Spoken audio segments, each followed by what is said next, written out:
आप देख रहे होंगे कि मेरे साथ इस समय काफी सारी बुक्स पड़ी हैं और ये जो सारी की सारी बुक्स हैं ये न्यूट्रिशन के ऊपर है। Nutrition and dietetics, food science, sports nutrition और ऐसे डिफरेंट टॉपिक्स जो न्यूट्रिशन की फील्ड से रिलेटेड हैं, ये सारी बुक्स उनके ऊपर है। इसमें मैक्सिमम बुक्स जो है वो इंडियन ऑथर्स के थ्रू लिखी गई हैं, कुछ इंटरनेशनल भी हैं और मेरे पास इसके अलावा और भी बहुत सारी बुक्स और ई बुक्स हैं न्यूट्रिशन के ऊपर। लेकिन अब मुझे ऐसा लगता है कि शायद ये सारी की सारी बुक्स जो इंटरनेशनली लिखी गई हैं इतने समय में और इससे पहले हजारों सालों से जिस तरह की चीजें चलती आ रही वो सारी की सारी यूजलेस हैं। अगर आप इन बुक्स को पढ़ेंगे तो हर एक बुक में डिफरेंट टॉपिक्स हैं, डिफरेंट आइडियाज डिस्कस करे गए हैं, डिफरेंट रिसर्च स्टडीज हैं, लेकिन 3 टॉपिक्स ऐसे होते हैं जो जनरली हर एक बुक में बिगिनिंग में जरूर दिए जाते हैं और वो हैं हमारे 3 मैक्रोन्यूट्रिएंट्स जो हैं प्रोटीन्स, कार्बोहाइड्रेट्स और फैट्स। लेकिन अब मुझे ऐसा लगता है कि शायद 1 या 2 मैक्रोन्यूट्रिएंट तो मुझे हटा ही देने चाहिए, यानी इन बुक्स की जरूरत ही नहीं है, यूजलेस सी बुक्स हैं जो लिखी गई हैं। जो वर्ल्ड की सारी न्यूट्रिशन बॉडीज हैं, मेडिकल बॉडीज हैं, सारे जो रिसर्चर्स हैं, डॉक्टर्स हैं, फूड साइंटिस्ट वगैरह हैं, सारे के सारे गलत हैं, क्योंकि आजकल हर तीसरे दिन कोई नई आइडियोलॉजी मार्केट में आती है और अनफॉर्चुनेटली इन आइडियोलॉजीज को सपोर्ट करने के लिए कुछ 1 या 2 इंडिविजुअल्स आते हैं जो अपनी सेल्फ मेड थ्योरीज के बेसिस पे कुछ चीज प्रीच करने लगते हैं और लोगों को गलत इंफ्लुएंस करने लगते हैं। और ये फिनोमेना सिर्फ वेस्ट में ही नहीं, इंडिया में भी बहुत कॉमनली देखने को मिलता है। फॉर एग्जाम्पल, कुछ समय पहले ग्लूटेन को लेकर कुछ डॉक्टर्स ने ही यूएस में बहुत ज्यादा मिथ्स फैलानी शुरू करी। जब तक वर्ल्ड के बाकी डॉक्टर्स उनको गलत साबित नहीं करा प्रूफ के साथ, जब तक वर्ल्ड की सारी न्यूट्रिशन और मेडिकल बॉडीज नहीं आई और उनको बताया कि ये बिल्कुल गलत है। ग्लूटेन इंटॉलरेंस एक प्रॉब्लम है लेकिन वो बहुत ही रेयर होती है और व्हीट वगैरह खाने से, ये चीजें खाने से किसी को ऐसा कोई प्रॉब्लम नहीं हो रही है। और जिस तरह की मिथ्स फैलाई गई, इसी तरह कुछ ऐसे अनफॉर्चुनेटली डॉक्टर्स ही हैं जिन्होंने ऐसी और भी मिथ्स फैलाई।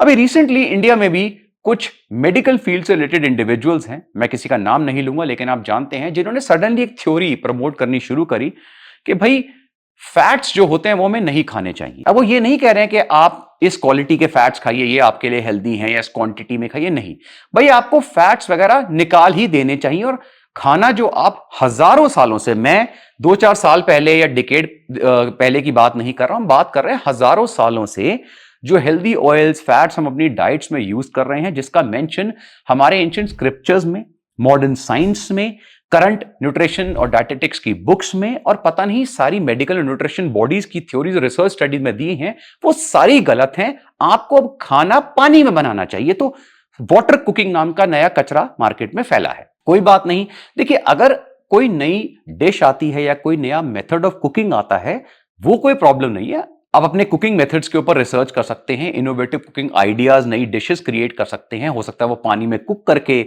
बनाई जाए, कोई प्रॉब्लम नहीं है। जैसे एयर फ्रायर वगैरह आजकल आया है तो आपको तेल यूज करने की जरूरत नहीं है, एयर फ्रायर यूज हो सकता है। ऐसे और भी यूनिक और इनोवेटिव मेथड्स मार्केट में इंट्रोड्यूस हुए हैं। लेकिन सडनली ये बोल देना कि एक पूरा का पूरा मैक्रो न्यूट्रिएंट ही यूजलेस है, ये कितना डेंजरस और गलत हो सकता है उन इंडिविजुअल्स के लिए जो ये चीज ट्राई करने की कोशिश करेंगे, ये शायद लोगों को समझ नहीं आता। और कुछ समय पहले मैंने अपनी वीडियोस में एक लाइन बोली थी कि अगर आज सोशल मीडिया पे हम लोगों को सुनना शुरू कर देना कि क्या नहीं खाना चाहिए, तो मैक्सिमम लोग भूखे मर जाएंगे, क्योंकि किसी के हिसाब से कुछ ना कुछ खराब है और ये लिस्ट एंडलेस है। बट अनफॉर्चुनेटली जब हम रिसर्च की बात करते हैं, न्यूट्रिशन बॉडीज की रिकमेंडेशंस की बात करते हैं, एविडेंसेस की बात करते हैं, तो इनमें से कोई भी एविडेंस कहीं पर नहीं टिकता है, ना इसके पीछे कोई फैक्ट है, रिसर्च होती है। फॉर एग्जांपल, जो लोग कीटो डाइट फॉलो करना चाहते हैं वो उनकी चॉइस है, लेकिन रिसर्च स्टडीज में बहुत क्लियर है कि कीटो की कोई भी स्पेशल बेनिफिट्स एज सच नहीं है। मोर और लेस जो बेनिफिट्स हैं वो बैलेंस डाइट में आपको मिल जाते हैं और वो इंडिविजुअल के हिसाब से डिजाइन होती है, उसमें बहुत सारे फैक्टर्स आते हैं। लेकिन अगर आप कीटो डाइट फॉलो करना चाहते हैं उसमें कोई प्रॉब्लम नहीं है, बिल्कुल कर सकते हैं, हेल्दी तरीके से कर सकते हैं। लेकिन according to certain keto individuals, भाई कार्बोहाइड्रेट्स का कोई यूज ही नहीं है, कार्ब्स नाम की कोई चीज ही नहीं होनी चाहिए। वो हैं क्यों, दुनिया में एग्जिस्ट क्यों करते हैं? नेचर पागल है जो सारे के सारे carbohydrate, food, vegetable, grain grow हो रहे हैं, सब पागल हैं, क्योंकि अकॉर्डिंग टू कीटो गाइस, भाई कार्बोहाइड्रेट्स का कोई बॉडी में यूज नहीं। ठीक है, नो प्रॉब्लम्स, आप सर्वाइव कर सकते हैं, फैट्स उस पे, प्रोटीन पे बिल्कुल। अब सडनली एक और इंडिविजुअल आते हैं, अनफॉर्चुनेटली मेडिकल फील्ड से हैं, डॉक्टर हैं। ये भाई साहब कहते हैं कि जी आपको फैट्स की भी जरूरत नहीं है। ठीक है, क्योंकि आप फैट खाएंगे और स्पेशली एग्स, ये बहुत बड़े दुश्मन है एग्स के, कुछ प्रॉब्लम है इनकी, पर्सनल दुश्मनी है मुर्गियों से, ठीक है। तो ये अंडों के पीछे कि भाई अंडा खाते ही कोलेस्ट्रॉल जाएगा, कोलेस्ट्रॉल आपका बढ़ जाएगा, आपको हार्ट अटैक आने के चांसेस बढ़ जाएंगे, और ऐसी पता नहीं कितनी गलत स्टेटमेंट्स फैलाई गई। तो इनके हिसाब से फैट्स भी जो है मैक्रोन्यूट्रिएंट वो बिल्कुल यूजलेस है। चलिए, तो आपके 3 मैक्रोन्यूट्रिएंट्स में से 2 को मैक्सिमम लोग गलत बोल चुके हैं, प्रोटीन बचा है, कुछ टाइम की बात है, वो भी आपका खत्म हो जाएगा। तो मैंने क्या बोला था, अब आपको हिमालय पर चले जाना चाहिए, क्योंकि खाना तो आप खा ही नहीं सकते, क्योंकि किसी के हिसाब से कुछ ना कुछ खराब है।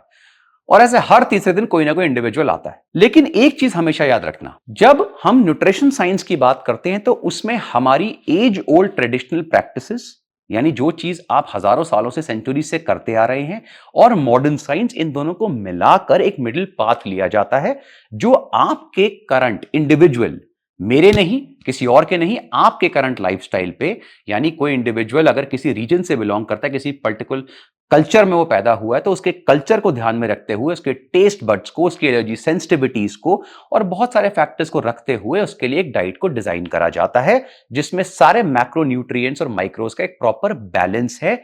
और ये बैलेंस पे वर्ल्ड की सारी कंट्रीज की न्यूट्रिशन बॉडीज और मेडिकल बॉडीज ने अग्री करा है। और जब हम बॉडीज की बात करते हैं तो ये बॉडीज कोई 1 या 2 यूट्यूब पे अपने को फेमस करने वाले डॉक्टर्स नहीं है, ये हजारों लाखों डॉक्टर्स, रिसर्चर्स, टॉप एनालिस्ट हैं, जो इतने सालों से फूड साइंटिस्ट वगैरह इन चीजों पर रिसर्च कर रहे हैं, उनकी कंबाइंड रिकमेंडेशंस को लिया जाता है और फिर चीज समझी जाती है। कई बार इनिशियली कुछ लोगों की वजह से कुछ मिथ्स फैलती हैं, गलत फैलती हैं। फॉर एग्जांपल, आपको याद होगा कि कोलेस्ट्रॉल को लेकर एक मिथ फैली थी कि भाई जो डाइटरी कोलेस्ट्रॉल है, स्पेशली जैसे एग से कोलेस्ट्रॉल आता है, वो अगर आप लेंगे तो आपको हार्ट अटैक के चांसेस बहुत बढ़ जाएंगे, आपका ब्लड कोलेस्ट्रॉल बहुत बढ़ जाएगा। लेकिन इवेंचुअली ओवर द डिकेड्स वो 100% बस्ट कर दी गई, और एक डॉक्टर या 2 डॉक्टर के थ्रू नहीं, वर्ल्ड की हर एक न्यूट्रिशन बॉडीज की रिकमेंडेशंस के बाद ही ये चीज कंक्लूसिवली बोली गई कि भाई ये जो सारी रिकमेंडेशंस थी ये गलत थी, ये मिथ्स थी, और ये अब करंट रिकमेंडेशंस हैं जिसपे सारी वर्ल्ड की टॉप बॉडीज अग्री करती हैं। फैट्स का, कोलेस्ट्रॉल का जो टॉपिक है वो बहुत बड़ा और एक्सटेंसिव टॉपिक है। अगर आप मेरे चैनल पे चेक करेंगे तो मैंने पहले भी एग्स के ऊपर एक पूरी वीडियो सीरीज बनाई थी, और मैंने एग्स के ऊपर एक ई बुक भी लिखी है जिसमें multiple research studies, till current year की रिसर्च स्टडीज भी उसमें है। ये ई बुक 100% फ्री अवेलेबल है आप लोगों के लिए और अपडेटेड है। इसका लिंक मैंने नीचे डिस्क्रिप्शन में दिया है। मेरी वेबसाइट पर जाके आप इसे मेरी वेबसाइट पे डायरेक्टली स्टडी कर सकते हैं। इसमें मैंने सारे लिंक्स दिए हुए हैं, और एग्स के ऊपर जितनी कंफ्यूजन है लोगों को, वो मैंने सारी टॉपिक बाय टॉपिक क्लियर करी। इस पर्टिकुलर वीडियो में मैं दोबारा एग्स और कोलेस्ट्रॉल को लेके जो फिर से एक डर फैलाया गया है उसको क्लियर करने जा रहा हूं। अगेन, मैं जो भी चीजें आपको बोल रहा हूं ये कोई मेरी सेल्फ मेड स्टेटमेंट्स नहीं है। इनफैक्ट मैं पर्सनली एग से एक्सट्रीमली एलर्जिक हूं। मैं एग्स टच भी नहीं कर सकता, मैंने बचपन से अंडे नहीं खाए, मैं एग वाला केक भी नहीं खा सकता। तो भी जो चीज सही है मैं उसके साथ खड़ा हूं। एग्स एक बहुत ही हेल्दी फूड है, एक कंप्लीट फूड है जिसको हम लोग मिलेनिया से कंज्यूम कर रहे हैं। अगेन, ये कोई कंपल्सरी फूड नहीं है। ये मैं वेजिटेरियन और वीगन्स की बात कर रहा हूं, जो अगेन एक डंडा लेके खड़े हो जाते हैं। मैंने आपको पहले भी बताया है, वीगनिज्म, वेजिटेरियनिज्म, नॉन वेजिटेरियन या कोई और तरह का टेरियन आप हो, वो आपकी चॉइस है और वो सही है अगर आपका न्यूट्रिशन बैलेंस है। कोई फर्क नहीं पड़ता आप कीटो फॉलो कर रहे हैं, आप खुश हैं, आपका न्यूट्रिशनली बैलेंस फूड ले रहे हैं, कंटिन्यू। आपकी हेल्थ पे कोई नेगेटिव इंपैक्ट नहीं आ रहा है, कोई इशू नहीं है। अगर आप वीगन हैं, अपने को बैलेंस कर सकते हैं, B12 वगैरह की आपको डिफिशियंसी नहीं है, आप अपना फूड एडिक्वेटली ले रहे हैं सप्लीमेंट्स वगैरह के थ्रू, कोई इशू नहीं है। वेजिटेरियंस हैं, कोई प्रॉब्लम नहीं है। लेकिन साइंस जो है वो आपकी फीलिंग्स के बेस पे नहीं चलती, वो चलती है रिसर्च स्टडीज के बेसिस पे। तो अगर हम एग्स की बात करते हैं, वो कोई कंपलसरी फूड नहीं है। दुनिया में कोई खाना कंपलसरी नहीं होता, और ना खानों में ऐसा कंपैरिजन करा जाता जैसे लोग करते हैं आजकल। एग एक बहुत ही हेल्दी और कंप्लीट फूड है जिसे हम सेंचुरी से, मिलेनिया से कंज्यूम कर रहे हैं, और ये नेचर का one of the most perfect food है क्योंकि इसमें हाई क्वालिटी मैक्रो और माइक्रो न्यूट्रिएंट्स बहुत ही अच्छे अमाउंट में पाए जाते हैं।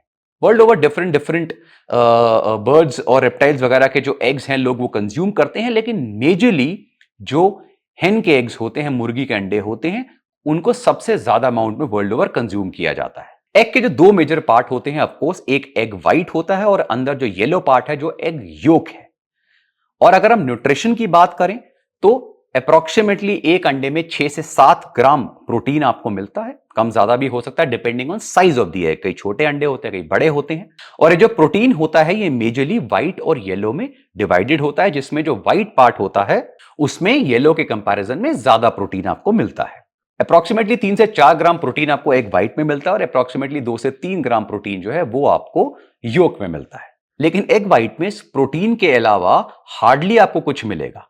जो एक्चुअली पावर सोर्स होता है, जो एक्चुअली न्यूट्रिशन रिच पार्ट है सबसे ज्यादा एग का, वो है एग योक। एग योक में प्रोटीन के साथ साथ बहुत सारे विटामिन, मिनरल्स, लिपिड्स, फॉस्फोलिपिड्स वगैरह और बहुत सारे इंपॉर्टेंट कंपाउंड्स मिलते हैं। इसलिए होल एग जो होता है वो न्यूट्रिशन का पावर हाउस माना जाता है, बहुत ही कंप्लीट और चीप सोर्स माना जाता है बहुत अच्छे अमाउंट ऑफ न्यूट्रिशन का किसी भी एज ग्रुप के लिए। और किसी भी एज ग्रुप के लिए बहुत इंपॉर्टेंट है बताना, क्योंकि बच्चों से लेकर प्रेग्नेंट वुमेन, एथलीट्स, जो एजेड एल्डरली हैं या कोई इंडिविजुअल जो इल है, एग को वो इजीली कंज्यूम कर सकता है, बहुत इजीली डाइजेस्टेबल है। और प्लस पॉइंट ये है कि मल्टीपल फॉर्म्स में से कुक करके आप अपने टेस्ट के हिसाब से कंज्यूम कर सकते हैं। एग योक में अप्रोक्सीमेटली 18 विटामिन और मिनरल्स पाए जाते हैं और कुछ ऐसे अमेजिंग न्यूट्रिएंट्स होते हैं जैसे एग कॉलिन का बहुत रिच सोर्स है और बहुत कम फूड्स होते हैं जो कॉलिन में इतने रिच होते हैं। कॉलिन के बॉडी में बहुत सारे फिजियोलॉजिकल फंक्शन, का जो मेजर फंक्शन है वो है आपकी ब्रेन डेवलपमेंट के लिए। इसीलिए बच्चों में जब कॉलिन एडिक्वेट अमाउंट में जाता है, जब pregnant women Colin adequate amount में लेती है, तो जो फीटस होता है उसकी ब्रेन डेवलपमेंट, बच्चों में बच्चों की ब्रेन डेवलपमेंट और एल्डरली लोगों में उनकी ब्रेन की जो डीजनरेशन होती है एज के साथ, उसको प्रिवेंट करने में कॉलिन बहुत हेल्प करता है। इसके अलावा कुछ बहुत ही इंपॉर्टेंट कंपाउंड जैसे कैरोटेनॉइड्स एग योक में पाए जाते हैं। जो एग योक का light yellow, dark yellow, orangish colour आता है, डिफरेंट डिफरेंट एग्स का अलग अलग कलर होते हैं, जो पिगमेंट होता है वो कैरोटेनॉइड्स की वजह से होता है। जब हम अपनी आईज की हेल्थ की बात करते हैं तो यही कैरोटेनॉइड्स हमारी आई हेल्थ के लिए बहुत अच्छे हैं। अगर आप मार्केट में आई सप्लीमेंट्स वगैरह भी देखेंगे तो उसमें आप जो कैरोटेनॉइड्स हैं जैसे ल्यूटिन्स या एक्सैंथिन वगैरह है वो बहुत ज्यादा देखेंगे और यही एग योक में पाए जाते हैं। और इसके अलावा होल एग्स कंज्यूम करने के बहुत सारे बेनिफिट्स हैं। लेकिन एग एक ऐसा फूड है जिसको सेंचुरी से हम इजीली कंज्यूम कर रहे थे, बहुत हेल्दी तरीके से सारी फैमिली उसे कंज्यूम करती थी। लेकिन सडनली कुछ डिकेड्स पहले कंट्रोवर्सी स्प्रेड होनी शुरू हुई और ये जो कंट्रोवर्सी थी ये उसी एक स्टडी जो 1948 में हुई, जिसे हम फ्रमिंगम स्टडी कहते हैं, उसके बेसिस पर ही एग्स को बदनाम करना शुरू करा गया। क्योंकि उस स्टडी के हिसाब से जो भी फूड जिनमें कोलेस्ट्रॉल पाया जाता है वो आपकी हार्ट के लिए बहुत ज्यादा अनहेल्दी हैं, वो आपके ब्लड कोलेस्ट्रॉल लेवल को बढ़ाते हैं, जिससे आपके हार्ट अटैक के चांसेस बहुत ज्यादा बढ़ जाते हैं। जब ये स्टडी आई उस समय और उसके बाद काफी डिकेड्स तक बहुत ज्यादा लोगों ने ये चीज स्प्रेड करनी शुरू करी और बहुत ज्यादा डर फैल गया कि भाई लो फैट डाइट कंज्यूम करो, जितना आप ज्यादा फैट लोगे उतने हार्ट अटैक के चांसेस बढ़ जाएंगे। और इस डर के बेसिस पर बहुत सारी गलत रिकमेंडेशन जो थी वो फैलाई गई वर्ल्ड ओवर। लेकिन 1980s के बाद से इन सारी मिथ्स को धीरे धीरे बस्ट करा जाने लगा। समय इसलिए लगा क्योंकि इन मिथ्स को इतना इनग्रेन कर दिया गया था कि बहुत मुश्किल था इनको निकालना। लेकिन उस समय भी एक लॉबी थी जो पुश कर रही थी कि भाई लो फैट डाइट लो, एग्स बिल्कुल बंद कर दो, कोलेस्ट्रॉल होता है और बाकी फूड्स बंद कर दो, सैचुरेटेड फैट्स बिल्कुल बंद कर दो, डेयरी बंद कर दो, जितने भी हेल्दी फैट्स हैं, घी वगैरह है, इन सबको बंद कर दो क्योंकि इसमें सैचुरेटेड फैट है और अगर आप सैचुरेटेड फैट लोगे तो आपको हार्ट अटैक के चांसेस बढ़ जाएंगे, जो बिल्कुल फॉल्सिफाई इवेंचुअली कर दिया गया। इवेंचुअली जो studies I till current year की जो स्टडीज हैं उन सब स्टडीज में एक सिंपल चीज देखी गई कि इसमें कोई डाउट नहीं है कि एग कोलेस्ट्रॉल का एक रिच सोर्स है। लेकिन इसमें दो प्रॉब्लम्स आती हैं। मैक्सिमम लोगों को यह भी नहीं पता कोलेस्ट्रॉल है क्या। अगर आप किससे क्वेश्चन पूछें भाई कोलेस्ट्रॉल क्या है, तो उनके हिसाब से कोलेस्ट्रॉल वर्ड का मतलब इज इक्वल टू अनहेल्दी। भाई अगर आपकी बॉडी कोई चीज प्रोड्यूस कर रही है तो वो पागल तो नहीं है। अगर वो कोलेस्ट्रॉल प्रोड्यूस कर रही है उसका कोई ना कोई तो यूज होगा। लेकिन मैक्सिमम लोगों को नहीं पता कोलेस्ट्रॉल क्या है और उसका बॉडी में यूज क्या है। अब मैं आपको सबसे पहले यह बता देता हूं कि करंटली वर्ल्ड की हर एक न्यूट्रिशन और मेडिकल बॉडी जो है उसने ये क्लियर स्टेटमेंट दी है कि अगर आप दिन में 1 to 2 होल एग्स कंज्यूम कर रहे हैं, नॉर्मल इंडिविजुअल बता रहा हूं, तो उसको कोई भी प्रॉब्लम नहीं होती। ये उसके कोलेस्ट्रॉल लेवल्स को नेगेटिवली इफेक्ट नहीं करता। ये उसके लिए बहुत हेल्दी है, उसमें कोई इशू नहीं है। और जब मैं वर्ल्ड की टॉप मेडिकल बॉडीज की बात कर रहा हूं तो American college of cardiology, American heart association, Australian medical और न्यूट्रिशन बॉडीज जो हैं, UK nutrition and medical bodies, Indian medical association and nutrition bodies, most European countries की जो बॉडीज हैं और ऐसी वर्ल्ड की वर्चुअली हर न्यूट्रिशन और मेडिकल बॉडीज ने ये स्टेटमेंट बहुत क्लियरली दी हैं। अगर आप उनकी रिकमेंडेशंस पढ़ेंगे, मोर और लेस सिमिलर रिकमेंडेशंस हैं। और इसके ऊपर एक नहीं, हंड्रेड्स ऑफ स्टडीज हुई हैं। और ये ऑब्जर्वेशनल स्टडीज नहीं है, प्रॉपर ट्रायल्स हुए हैं, बहुत लंबी लंबी पॉपुलेशंस के ऊपर ट्रायल्स हुए हैं। ये सारी स्टडीज मैंने अपनी ई बुक में दी हुई हैं। और इन सारी स्टडीज को कंक्लूड करने के बाद ही ये रिकमेंडेशंस दी गई हैं कि एक इंडिविजुअल दिन में 1 से 2 अंडे विदाउट वरी खा सकता है। और अगर आप फिजिकली एक्टिव हैं तो आप 2 से ज्यादा भी कंज्यूम करते हैं। देखिए, कोलेस्ट्रॉल को पूरा समझाना बहुत मुश्किल हो जाता है, लेकिन हम थोड़ा सा ब्रीफ में समझते हैं अल्टीमेटली कोलेस्ट्रॉल है क्या। कोलेस्ट्रॉल बेसिकली एक वैक्सी, जैसे वैक्स होता है ना, वैसा सब्सटेंस होता है जो एक टाइप ऑफ फैट है, लिपिड है। और कोलेस्ट्रॉल आपकी सेल मेम्ब्रेन का एक इंपॉर्टेंट पार्ट है, एक मेजर पार्ट है। आपके ब्रेन सेल्स की फॉर्मेशन, नर्व सेल की फॉर्मेशन, बाइल एसिड की फॉर्मेशन, विटामिन डी की प्रोडक्शन, बहुत सारे हार्मोन्स को प्रोड्यूस करने में इंक्लूडिंग टेस्टोस्टेरोन, एस्ट्रोजन, इसमें कोलेस्ट्रॉल सबसे ज्यादा इंपॉर्टेंट रोल प्ले करता है। और हमारी बॉडी में कोलेस्ट्रॉल के 2 मेजर सोर्सेज हैं। एक तो है जो कोलेस्ट्रॉल हमारी बॉडी इंटरनली प्रोड्यूस करती है, और इसका जो मेजर सोर्स है वो है लिवर। और जो सेकंड सोर्स होता है वो होता है फूड, यानी जो एक्सटर्नली हम फूड्स लेते हैं, उनमें से काफी सारे फूड्स में कोलेस्ट्रॉल पाया जाता है और वो हमारी बॉडी में जाता है। तो 2 मेजर सोर्सेज हैं। और जैसे बाकी चीजों में होता है, हमारी बॉडी को हर चीज का बैलेंस जो है वो करना आता है। अगर किसी रीजन की वजह से आपका डाइटरी कोलेस्ट्रॉल जो है वो ज्यादा जा रहा है तो ऑटोमेटिकली जो आपका लिवर है वो इसको बैलेंस करने लगेगा, वो कोलेस्ट्रॉल की प्रोडक्शन को रिड्यूस कर देगा। और लिवर कैसे बैलेंस करता है? सबसे पहले तो वो जो ओवरऑल कोलेस्ट्रॉल की प्रोडक्शन है उसी को कम कर देता है, और उसके साथ साथ जो बाइल एसिड्स होते हैं वो उसकी प्रोडक्शन को इंक्रीज कर देता है। और ये बाइल एसिड्स क्या करते हैं? ये कोलेस्ट्रॉल को ब्रेक डाउन करके उसको बॉडी से एलिमिनेट कर देते हैं। अगर आप मेरी ई बुक स्टडी करेंगे तो उसमें मैंने कुछ मेटा एनालिसिस स्टडीज दी हैं, जिसमें आप देखेंगे कि मिलियंस ऑफ इंडिविजुअल्स के ऊपर भी स्टडीज हुई और उनमें भी सेम कंक्लूजन निकला है कि 1 से 2 एग कोई भी individual without worry regularly consume कर सकता है अपनी डाइट में। अगर आप एक एथलीट हैं, लेट्स से आप एक बॉडी बिल्डर हैं, तो आप उससे ज्यादा भी होल एग्स कंज्यूम कर सकते हैं। ऑफ कोर्स अब कई लोग पूछते हैं कि सर क्या मैं 10 पूरे अंडे खा सकता हूं? देखो यार, ये तो फिर वही वाली बात होगी कि मैंने किसी को बोला कि आप 3 से 4 रोटी खा सकते हो, एक आप बर्न कर पा रहे हो। सर मैं 25 खा सकता हूं? देखो, स्टूपिड से क्वेश्चंस अगर आप पूछोगे तो आंसर तो फिर वैसा ही होगा। भाई, एक्सेस में कोई भी चीज आपको खराब करेगी, इसलिए अगर आप चीजों को बैलेंस में ले रहे हैं ना तो कोई प्रॉब्लम नहीं है। हाउएवर, मैं ये भी बता दूं कि ये जो 2 एग्स की रिकमेंडेशन है ये एक एवरेज रिकमेंडेशन है, लेकिन जो स्टडीज हुई हैं वो अप टू 6 होल एग्स पे हो चुकी हैं, और अप टू 6 पूरे अंडे भी रोज कंज्यूम करने पर कोई भी नेगेटिव इफेक्ट देखने को नहीं मिला है। In fact adequate amount of fat intake करना, एडिक्वेट अमाउंट ऑफ कोलेस्ट्रॉल आपकी बॉडी में आना बहुत ज्यादा जरूरी है। इससे आपकी जो हार्मोनल प्रोडक्शन है वो ऑप्टिमाइज होती है। बहुत सारे इंडिविजुअल जो गलत रिकमेंडेशन की वजह से बहुत लो फैट डाइट पे चले जाते हैं, उनके टेस्ट लेवल्स बहुत शार्पली डिप होते हैं, उनको बहुत सारी न्यूट्रिशनल डेफिशिएंसीज की प्रॉब्लम बढ़ जाती है, क्योंकि जो फैट सॉल्युबल विटामिन मिनरल्स हैं वो उनकी बॉडी में एब्जॉर्ब नहीं होते। इसलिए हर एक मैक्रो न्यूट्रिएंट का एक पर्टिकुलर बैलेंस होता है। अगर आप एक्सेस में कुछ भी लेंगे आपको प्रॉब्लम होगी। हाँ, कुछ ऐसे इंडिविजुअल्स होते हैं, रेयर केसेस में हर बार होते हैं, जो किसी ना किसी चीज से सेंसिटिव होते हैं, उनकी बॉडी हाइपर रिस्पॉन्ड करती है। अब जैसे classic example let's say coffee. अब कई लोग ऐसे होते हैं जो कॉफी अगर पीते हैं उनको एसिडिटी शुरू हो जाती है, लेकिन world over 2.2 billion cups of coffee रोज पी जाती है। क्या इन सब लोगों को प्रॉब्लम हो रही है? नहीं। तो इसका मतलब क्या है? प्रॉब्लम कॉफी में नहीं है, प्रॉब्लम इंडिविजुअल्स में है। अगर किसी इंडिविजुअल को कॉफी से प्रॉब्लम हो रही है तो उसको सजेस्ट किया जाता है भाई आप अवॉइड करें, बिकॉज आपकी बॉडी हाइपर रिस्पॉन्ड कर रही है कॉफी से। और इसका एग्जांपल मैंने आपको पर्सनली दिया है। मैं एग से एलर्जिक हूं, मैं एग्स कंज्यूम ही नहीं कर सकता, लेकिन क्या मैं ये बोलना शुरू कर दूं कि अंडे गलत है क्योंकि मैं एलर्जिक हूं? ये सबसे गलत होगा। ये इंडिविजुअल इश्यूज होते हैं। अगर आपकी बॉडी हाइपर रिस्पॉन्ड कर रही है, फॉर एग्जांपल अगर आपको लगता है कि अगर मैं एग्स वगैरह कंज्यूम करता हूं तो थोड़ी भी हाई फैट डाइट लेने की कोशिश करता हूं, मेरा कोलेस्ट्रॉल बहुत शूट अप कर जाता है, तो आप थोड़ा सा लो फैट डाइट अपनी कंज्यूम करिए, एडिक्वेट अमाउंट लीजिए जितना आपको चाहिए। लेकिन बाकी इंडिविजुअल्स को टेंशन लेने की जरूरत नहीं है। वो एग्स को इजीली अपनी डाइट में रेगुलरली कंज्यूम कर सकते हैं विदाउट वरीज। तो आई होप एग्स के ऊपर जितनी भी आपकी मिथ्स थी वो दोबारा मैंने क्लियर करी हैं। फैट्स को लेकर जो मैंने आपको चीजें बताई हैं कि प्लीज किसी एक इंडिविजुअल या दो इंडिविजुअल्स के सोशल मीडिया पे कहने पर आप हजारों सालों से कंटिन्यू करी गई चीज या जिस चीज को वर्ल्ड की सारी medical nutrition bodies clearly follow कर रही हैं उनसे सडनली आप भटकिए मत कि भाई किसी ने कुछ बोल दिया है। ऐसा नहीं होता है।